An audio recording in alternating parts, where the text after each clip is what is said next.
Perkembangan bahasa Indonesia lisan maupun tulisan berkembang mulai pada saat terbentuknya, yaitu pada 28 Oktober 1928 bersamaan dengan momen Sumpah Pemuda.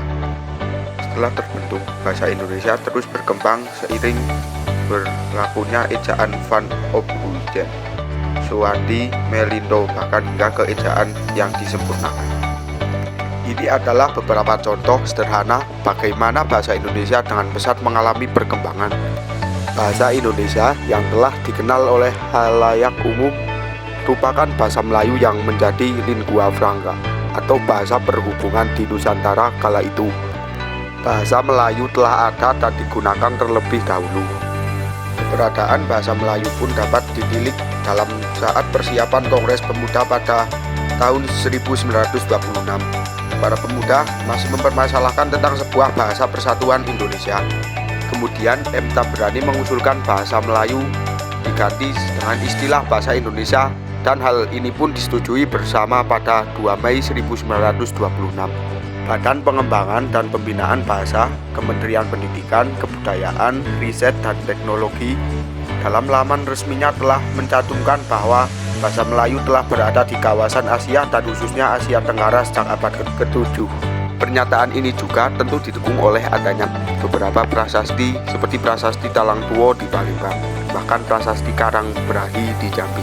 Keberadaan prasasti-prasasti ini telah ada sejak tahun 680-an. Selanjutnya, untuk sejarah perkembangan bahasa Indonesia dapat disoroti melalui zaman Sriwijaya yang menggunakan bahasa Melayu untuk menjadi bahasa pembelajaran kebudayaan dan hingga pada saat penyebaran agama Kristen oleh para pendeta dan orang Belanda pada saat masih berada di Indonesia. Bahasa Melayu merupakan cikal bakal bahasa Indonesia telah berkembang dengan sangat pesat di Indonesia. Bahkan sebelum bahasa Indonesia pertama kali resmi diumumkan pada Sumpah Pemuda, bahasa Indonesia sejak dahulu telah membentuk bangsa dan mempersatukan keberagaman yang ada di Indonesia yang memiliki tingkat kemajemukan yang sangat tinggi. Bahasa pada dasarnya adalah media untuk berkomunikasi, ternyata memiliki eksistensi yang lebih lagi. Bahasa mencakup hampir seluruh lapisan masyarakat, bahkan kebudayaan itu sendiri. Banyak sumber yang mengupas fungsi bahasa Indonesia, salah satunya Arifin 2008-12. Kedudukan bahasa Indonesia memiliki fungsi berikut. 1. Lambang kebanggaan bangsa. Bahasa Indonesia mencerminkan setiap nilai-nilai yang dimiliki oleh bangsa Indonesia. 2. Lambang identitas nasional. Bahasa Indonesia merupakan identitas ataupun jati diri dari orang-orang ataupun penduduk Indonesia. 3. Alat perhubungan antar warga, antar daerah, dan antar budaya. Bahasa Indonesia menghindarkan segala aktivitas yang dapat menimbulkan kesalahpahaman di tengah masyarakat yang majemuk. 4. Alat pemersatu suku, budaya, dan bahasanya.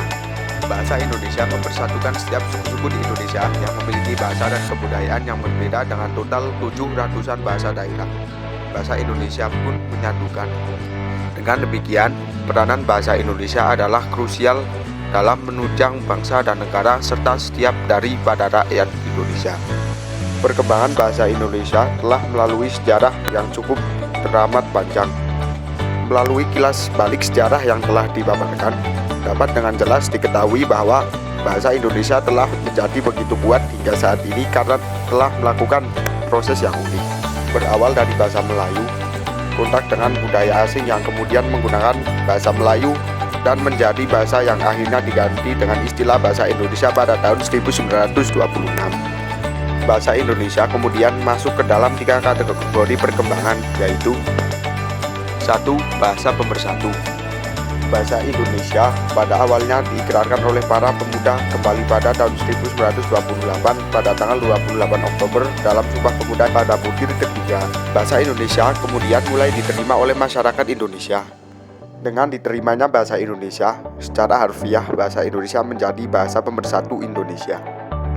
Diterimanya bahasa Indonesia juga dapat tercermin dari diadakannya Kongres Bahasa Indonesia pada tanggal 25 sampai 28 Juni 1938 di Solo. 2. Bahasa resmi negara.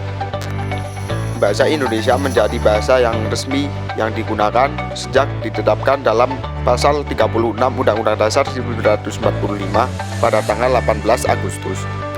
Hal ini ditandai dengan pembacaan teks proklamasi oleh Insinyur Soekarno dan Dr. Andes Muhammad Hatta yang membuat fase awal bahasa Indonesia sebagai bahasa pemersatu menjadi bahasa resmi negara.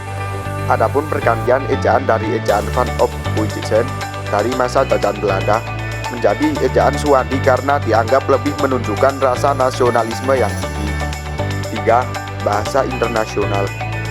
Bahasa Indonesia sebagai bahasa internasional merupakan fase lanjutan dari dua fase yang ada. Hal ini dicanangkan dan didahulukan terbukti dengan adanya Kongres Internasional 4 Bahasa Indonesia yang mengambil tempat di Jakarta pada tanggal 28 Oktober hingga 1 November 2018. Undang-Undang Nomor 424 Tahun 2009 tentang Bendera, Bahasa dan Lambang Negara serta lagu kebangsaan ikut mendukung bahasa Indonesia menjadi bahasa internasional, khususnya pasal 44 ayat 1. Salah satu bukti dan tindak lanjut untuk fase ini adalah adanya tenaga dan buku-buku bahasa Indonesia bagi penutur asing. Sekian penjelasan dari saya. Semoga apa yang saya ucapkan bermanfaat. Terima kasih.